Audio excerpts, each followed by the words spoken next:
this video, I'm going to teach you how sole proprietorship taxes work. What I mean by that is I'm going to explain to you what taxes you have to pay as a sole proprietorship, and then I'm actually going to take you through the tax form, the Schedule C and the Form 1040, and even show you what's called Schedule SE for self-employment taxes.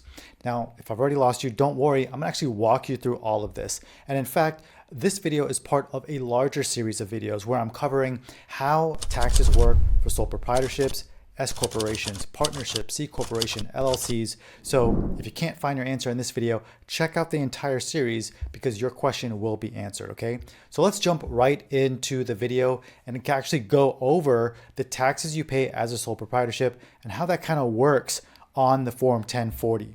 Now, again, I'm going to show you here, this is the Schedule C, and I'm going to walk you through this document, but it might be best if I show you this first. So this is a comparison chart that shows you no matter how your entity is taxed, what taxes you'd have to pay if you earned about $100,000 in profit. So for a sole proprietorship, I'm going to say that you have this amount of revenue, $125,000, you had $25,000 in expenses, your profit was $100,000. These are the self-employment taxes you have to pay. Again, I'm going quickly now on purpose because I'm going to show you the tax form. Then these are the federal income taxes you have to pay. If you live in a state that has state income tax, you'll have to pay that too. So your total taxes are $23,357. And that means your effective tax rate, right? You made $100,000, you got to pay $23,357 in taxes. So your effective tax rate is almost 24%, 23.36 to be exact. Now, let's talk through the actual tax form and how this works, okay? So when you're taxed as a sole proprietorship, you have to complete Schedule C. You see Schedule C listed here. Let me make this a little bit larger for you. So this is part of the Form 1040. It's just a schedule that's attached to the Form 1040. If you have been preparing your own taxes for a while, you know that the Form 1040 is the main tax form that you file as an individual. Now, some examples here that I just made up a name, sample individual. This person's a real estate agent. But the important items on here is this is the revenue.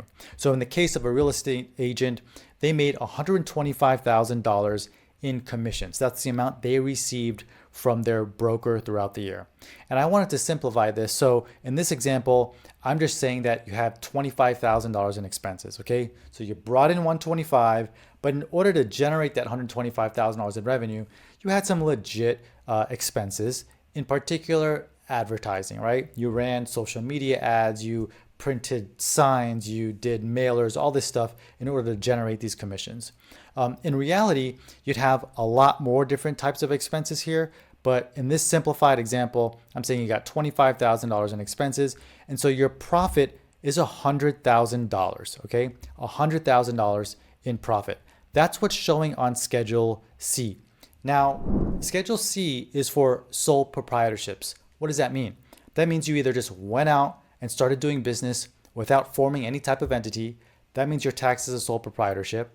And also too, if you went and formed an LLC, and that LLC was a single member LLC where you, an individual, was that single member, you're also taxed as a sole proprietorship by default, okay? So this applies to you out there that have formed an LLC, and that LLC is a single member, and you, the individual business owner, is the one who is that single member on that LLC, okay? Now, $100,000 of profit, right? What taxes do we have to pay? Well, I showed you a moment ago, we've got to pay $23,357 in taxes, but that's broken into two broad categories. $14,000 is self-employment taxes. If you haven't heard that term before, that's really Social Security and Medicare, but when you are a sole proprietor, they call it self-employment taxes. The other big chunk of that is your federal income tax at $9,228. I'll show you where those numbers come from in a second. So on Schedule C, the self-employment tax is actually calculated on this schedule called Schedule SE, which stands for self-employment, okay? Now this calculation, it's not too complex, but essentially what happens here is you get a little bit of a break. So instead of paying self-employment tax on $100,000, you pay self-employment tax on $92,350 because there's a portion, 7.65%, that is deducted from this. It's complicated. I'm going to show you how it works, but 92,350, then you multiply that by 15.3%, and that's how you get these numbers down here. 11,451, the math on that is 92,350 times 12.4% is the 11,451. And then 92,350 times the 2.9% is the $2,678. That's the Medicare portion, okay? Social Security and Medicare. So the total of that is $14,129, right? That's the number I showed you over here, okay? That's a big chunk of money going towards Social Security and Medicare taxes. Now, what about the income tax? How does that get calculated? Well, let's look at the front page of your Form 1040. So here again, we've got sample individual, some made up social, made up address, no big deal, right? You'll notice here, we don't have any W-2 income. That's what line 1 is. It's normally where your W-2 income is. When you're a sole proprietor, you're not setting up payroll to pay yourself, the sole proprietor. You might set up payroll to pay employees that you hire, but you yourself, you're not a W-2 employee of your sole proprietorship, okay? So that's why we don't see anything here. All of this is blank, right? In this scenario, what I'm saying is the only income you made for the entire year was from your sole proprietorship business. So your total income was $100,000. Now you get an adjustment to income equivalent to half of the self-employment taxes that you had to pay. So this is $7,065. That's where that adjustment to income is coming from. So your adjusted gross income is $92,935. Now, what you get to do is you get to deduct, you could take either the standard deduction or take the itemized deduction. Now, nowadays, I believe it's well over 90% of taxpayers are taking the standard deduction because it's quite high. It's $13,850.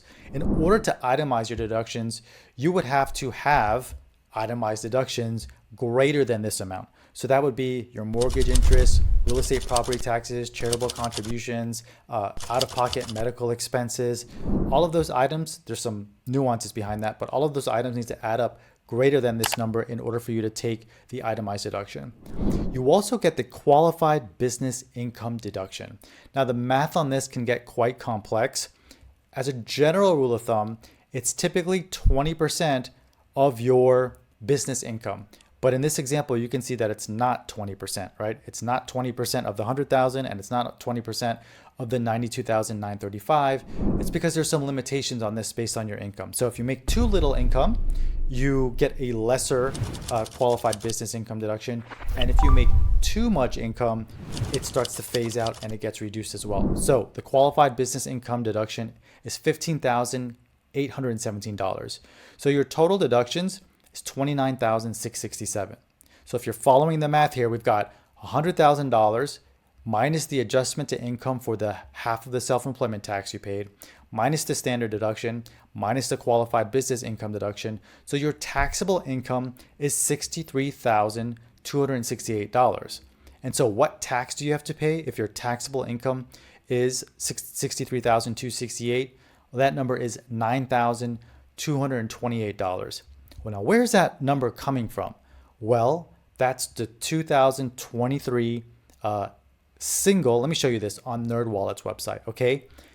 In 2023, your tax brackets as a single individual are here listed below. So your first $11,000 is taxed at 10%, then $11,001 to $44,725 is at 12%, and so forth and so on. So you run your numbers through these tax brackets, and that's how you determine how much income tax you have to pay. So the way the math works out in this scenario is $9,228. You add that to the self-employment tax you had to pay, and so your total tax due is $23,357. So if you wait till the end of the year to pay this tax, you're gonna have to pay some penalties, because what you're supposed to do is throughout the year is make quarterly estimated tax payments. I'm not going to get into those details here because I have a whole separate video about that I'll make sure I link in the description. Maybe my video editing team will throw up that video on the screen now so you can see that video. So $23,357, you should be making that in quarterly estimated tax payments throughout the year of 2023 in this example. And so that when you go to file your tax return, yeah, maybe your estimated tax payments were $22,000 and you owe $1,357. No big deal. You won't get much of a penalty, if at all, for having to pay that additional $1,357 in tax, since you made estimated tax payments of $22,000 throughout the year. But in this example, I'm just pretending that you didn't make any quarterly estimated tax payments throughout the year. This is what you would owe in tax. That's $23,357, which is the same number that you see here, right? So that's the sole proprietorship. Now, one more thing I want to show you here is, if you look at this on the Schedule C, I didn't have a bunch of expenses here, but I'm teaching you this information for free, and I haven't quite introduced myself yet. If it's your first time watching, my name is Navi Maraj. I'm a CPA who teaches entrepreneurs for free right here on social media, but I also do that through a course, which you can check out on my website, which is navimarajcpa.com.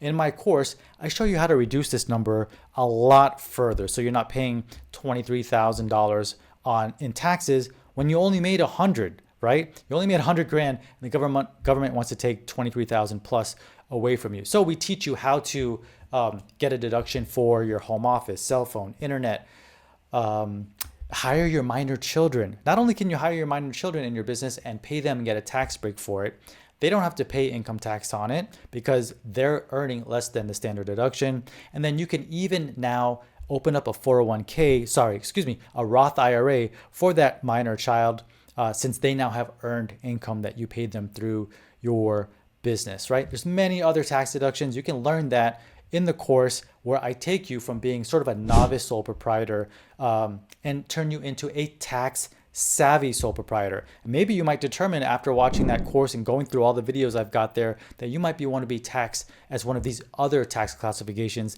that I'm going through in this series. Perhaps the S corporation might be better. And here's a little bit of a spoiler alert. Same numbers with this S corporation, and you now are in a 17.75% effective tax rate. So you're saving not almost, but over $6,000 in taxes. So with that said, hopefully I'll see you in some of the other videos in this series where I'm teaching you how taxes work for all of these various tax classifications. So I hope you learned something. If you did, please do like and subscribe this video, and I will see you either in the course or in the next video within this series.